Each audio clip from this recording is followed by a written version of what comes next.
নমস্কার বন্ধুরা, সুনিতার হেসেলে সবাইকে স্বাগত। আজ আপনাদের সঙ্গে শেয়ার করব জামাই ষষ্ঠী স্পেশাল চিংড়ি মাছের মালাইকারি। আজ চিংড়ি মাছের মালাইকারি তৈরি করে দেখাবো ছোট চিংড়ি দিয়ে।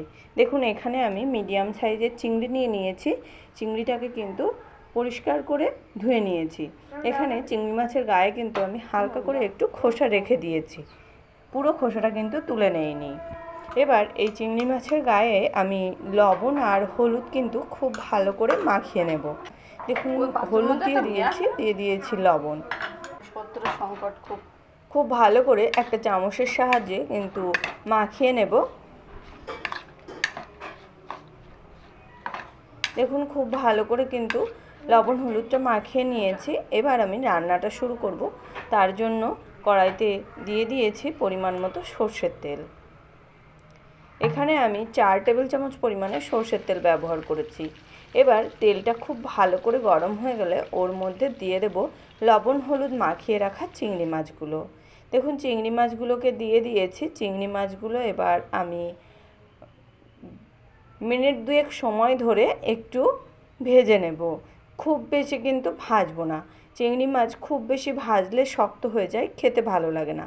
সেই কারণে আমি এখানে মিনিট 2 সময় ধরে চিংড়ি মাছটাকে এইভাবে একটু ভেজে নেব। আর চিংড়ি মাছটা ভাজবার সময় অবশ্যই করে কিন্তু গ্যাসের আঁচটা হাইতে করেই রাখতে হবে।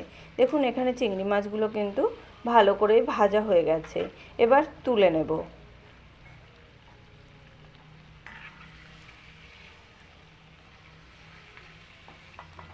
চিংড়ি মাছগুলোকে কিন্তু তুলে নিয়েছি। এবার ওই একই তেলেই আমি রান্নাটা করব। এতে কিন্তু আর আমি এক্সট্রা করে কোনো তেল অ্যাড করিনি। এর মধ্যে দিয়ে দিয়েছি সামান্য একটু কালো জিরে ফোড়ন, আর দিয়ে দিয়েছি এখানে আমি পেঁয়াজ, রসুন আর কাঁচা লঙ্কা বেটে নিয়েছি, সেটাই কিন্তু দিয়ে দিয়েছি। এখানে আমি 3 থেকে 4 কোয়া মতো রসুন, একটা মিডিয়াম সাইজের পেঁয়াজ আর স্বাদ অনুযায়ী কাঁচা লঙ্কা বেটে নিয়েছিলাম, সেটাই দিয়ে দিয়েছি 1 চামচ আদা বাটা, দিয়ে দিয়েছি জিরে গুঁড়ো, সামান্য একটু জিরে গুঁড়ো ব্যবহার করেছি, আর দিয়ে দিয়েছি 1 চামচ পরিমাণে কাশ্মীরি লঙ্কার গুঁড়ো, দিয়ে দিয়েছি পরিমাণ মতো একটু হলুদ গুঁড়ো। খুব ভালো করে সমস্ত মশলাটাকে কিন্তু মিশিয়ে নিয়েছি। এবার এর মধ্যে দিয়ে দেবো আমি স্বাদ অনুযায়ী লবণ। খুব ভালো করে এবার সমস্ত মশলাটাকে কিন্তু একটু কষিয়ে নেব। সামান্য একটু জল দেব, জল দিয়েই মশলাটাকে কিন্তু ভালো করে কষিয়ে নেব পেঁয়াজ রসুনের কাঁচা গন্ধ চলে যাওয়া পর্যন্ত।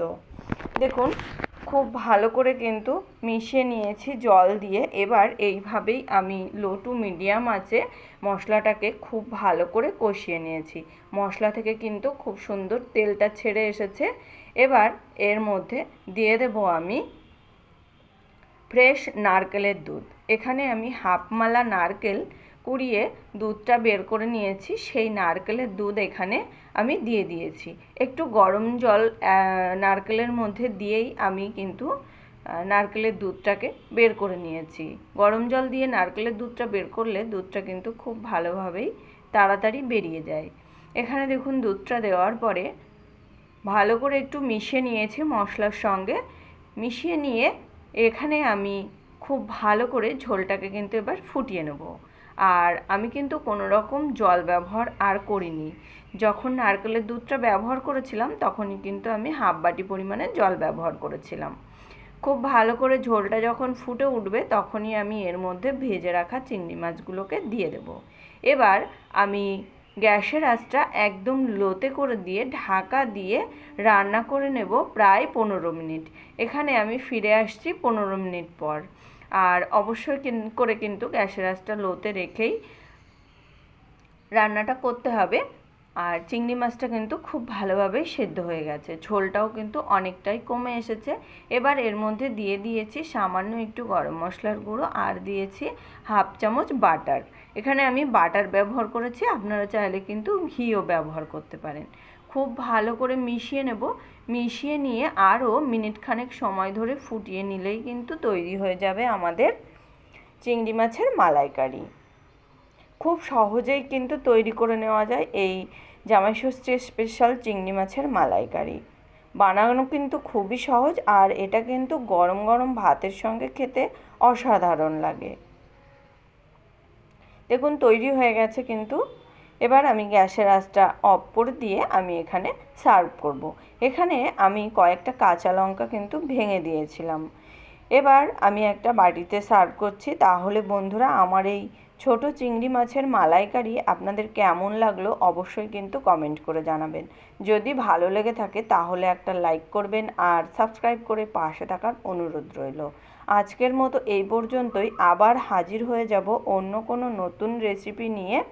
আজকের মতো এই পর্যন্তই। ভালো থাকবেন, সুস্থ থাকবেন। ধন্যবাদ।